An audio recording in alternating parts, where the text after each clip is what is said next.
Hi, third graders. Today we are going to be wrapping up our science unit on animal adaptations. So we're going to just kind of do a little bit of review by looking at some of the vocabulary and new words that we've learned during this unit.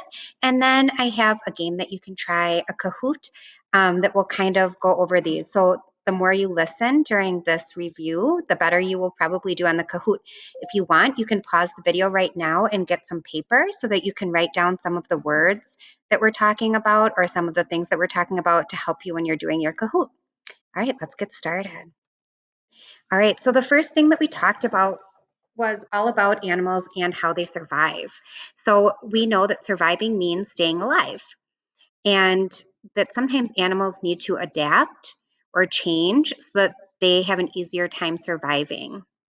Adaptation means something that helps a living thing survive, reproduce, or find a mate. So remember, this is when we took a look at the cactuses, and it talks about how cactuses have had to adapt or change so that they could survive and reproduce. So if you take a look at the cactuses on the top, you'll notice that there's only one arm coming out.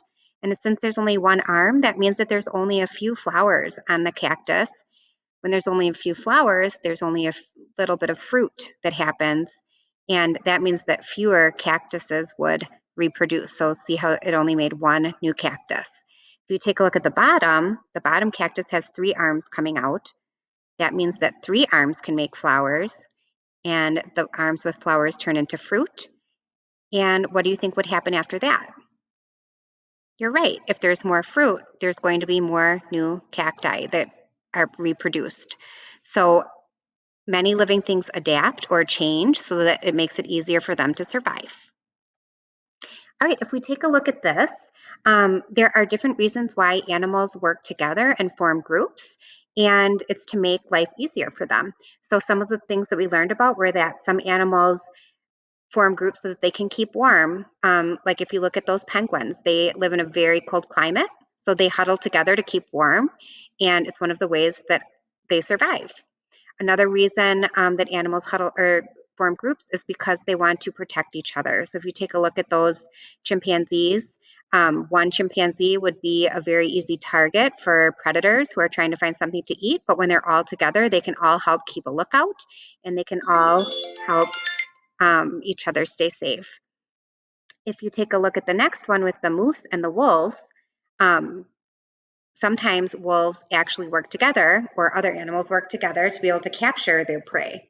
One wolf would have a hard time taking down a huge caribou or a huge elk, but when they all work together, they can capture their prey, and that is how they eat so that they can survive.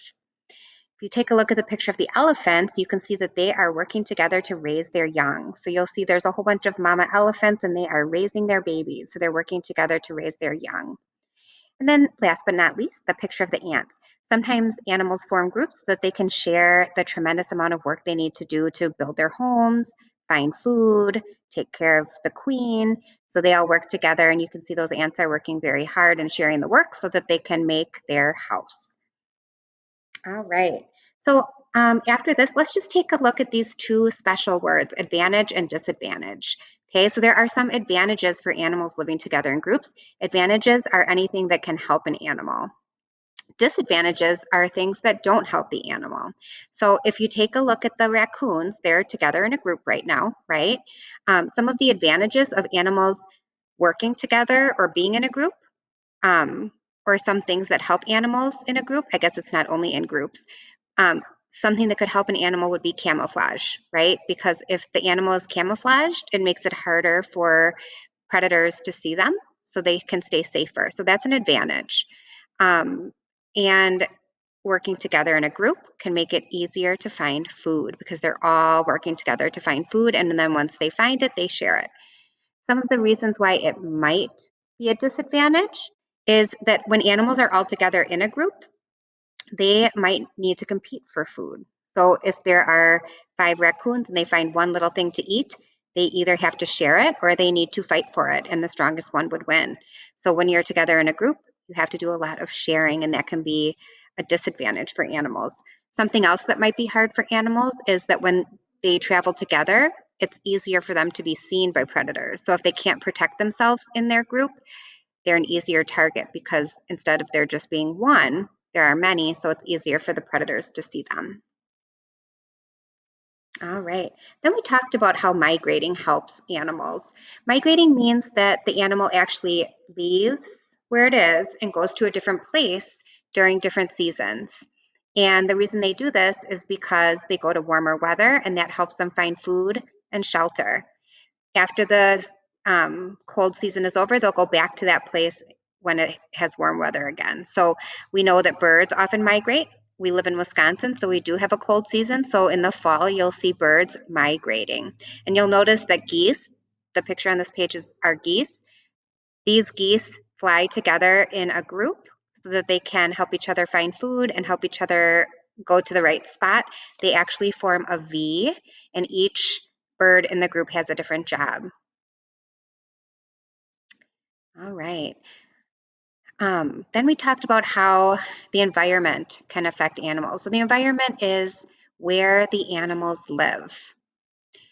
And if the environment has something bad that happens in it, it actually can affect the animals. So some of the things that I thought of as examples would be if there was a wildfire. Wildfires could kill the plants that the animals eat, and it would make it very, very hard for the animals to find food. So that would be an environmental change, something in their habitat changed.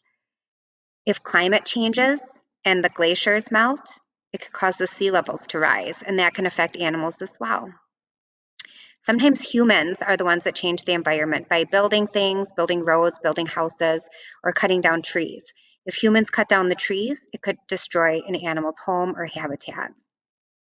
And then last but not least, the last example I thought of is if there was a drought or a flood, then animals are affected. It affects their homes and it affects how they can find their food and stay safe. All right, so there are many different things that can impact animals. The word impact means that it has a strong effect on something. So it's changing something. So it's kind of like when we've been talking about cause and effect. The cause is going to cause an effect. So I just thought of one example. So the glaciers in Denali National Park have started to melt earlier in the spring. And because of this, there have been more mosquitoes. Okay, so that's the cause. Now, because there are more mosquitoes, it made an impact on the caribou that live in the park. So this is the impact that it made. Mosquitoes feed on the blood of caribou. So since there are more mosquitoes, it has reduced the number of caribou in the park. There are many less caribou in the park now. So some of the caribou left because the mosquito chased them out. So the mosquitoes caused a great impact on the caribou. That means that it actually made a big change in how the caribou live. All right, so a few different ways that animals change with the seasons. We're going to talk about three different ways. The first way that animals change as the seasons change is migration. And this is like we talked about birds migrating. Another animal that migrates are butterflies. So that would be when animals move to another location when the weather changes to find food. They go back to their original location in the spring. So you'll notice that in the summer in Wisconsin, we have a lot of butterflies. On this page, that's a picture of a monarch butterfly, and they have plenty of food in the summer, and they love the weather here in the summer, and they have a great habitat here in the summer. But once it starts getting cold, they know they need to go to someplace warmer. So they head south, they live where it's warm in the south, and then after the weather starts getting nice, they come back to Wisconsin. That's migration. The second way that animals change with season, they hibernate. So some animals actually stay in the cold weather, but they know they won't be able to find enough food, so their bodies actually go into a state of rest when there's not enough food. When they're sleeping and they're resting for an entire season, they don't need as much food, so it helps them survive. So I know that one animal that we all know hibernates is a bear, but if you take a look, these bats also hibernate in the winter. So they also rest so that they don't need to have as much food. And we know that bats eat mosquitoes, so if there aren't mosquitoes out in the winter, that would be that's a shortage of food that they would have. Last but not least is molting. And this is one we haven't talked about a lot. But as seasons change, some animals actually shed their body coverings. If you have a dog at home, you might notice that in the spring, they are shedding. That is molting. So in the winter, they grow very thick fur. That's to help protect them from the cold and to stay warm. But then in the spring and the summer, they don't need that thick coat, so they actually shed their fur. So if you'll notice, that's a picture of a bison, and he is shedding his fur. So the weather must be getting warmer. All right, so that's how animals adapt, but we know that plants also adapt. So I'm going to show you two different types of plants. So plants actually, it's called going dormant. It means that they actually go into a state of rest. And in Wisconsin, we see this every fall, right? You'll see how your plants start actually going into that state of rest. This picture on this page is actually called caladium, and it's a plant, and it goes dormant during the dry weather. So this plant lives somewhere where it has a wet season and a dry season. But once they move into the dry season, they rest because then they don't need as much water. They have special roots that are made to store the water, and this adaptation or this change helps them survive in the dry weather. On the next page, this is called camellia, and these bushes also go into a state of dormancy or a state of rest when it gets cold outside. They lose their leaves and they go dormant in cold weather because then they need less food and water. The leaves stop making food for the plant, and the leaves change color and fall to the ground. In the spring, the leaves will grow back, and this adaptation helps them survive cold weather. And you'll notice if you look outside, our trees are starting to get leaves back on them again, but in the fall, or it'll use the leaves all summer to collect water and change, using photosynthesis, change things into food and survive on that. But in the fall, you'll see our trees will lose their leaves again as they go into their state of dormancy so that they don't need as much food. All right, getting to the end. But there are two different things that can change the environment. One thing that can change the environment are natural things. So these are things that happen in nature. Some things happen because of human activity. So some of the examples of natural things that would change the environment, a forest fire, right? That would start if lightning hits a tree, there would be a forest fire, and birds and animals would lose their home. So that's something that nature did, but it changes the environment and it can hurt animals or change what they do.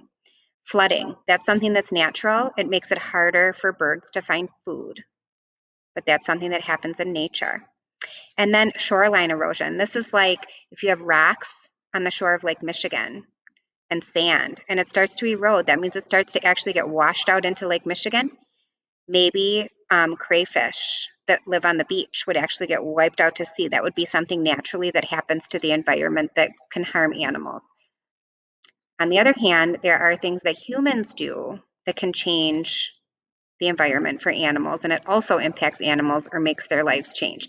So some of the examples of human activity would be if a new apartment building is being built, it may ruin a habitat for raccoons. That maybe their house gets knocked over with the bulldozer, right? And they would have to move and find a new place to live. People throwing trash into lakes can cause an impact because some of the animals actually get wrapped in the garbage that people throw out, and birds might even die if they get plastic rings wrapped around their body. That's something that humans do that changes the lives of an animal. And then last but not least, fishermen, if they throw out large nets, it can trap dolphins or trap sea turtles in the nets, and it can hurt or kill them. So those are things that humans do. So there's two different ways that the environment can change, either naturally, something that's caused by nature, or by human activity. All right, and that is it for our very short review. Hopefully you paused while you were listening and took down some notes, but now it's going to be your turn to practice by doing a Kahoot. So you can click on the link back on the instructions page and give the Kahoot a try. I hope it works. If it doesn't, don't worry about it, but give it your best shot. And good luck studying some of these new things that we learned in science. We aren't going to have a test. The Kahoot is just going to be your final check to see if you understand it. You can do the Kahoot more than once. If you want to make sure that you really know this stuff, it's a great way to practice all of the new words and all of the concepts that we learned during this unit of science. You did a great job. Keep up the good work.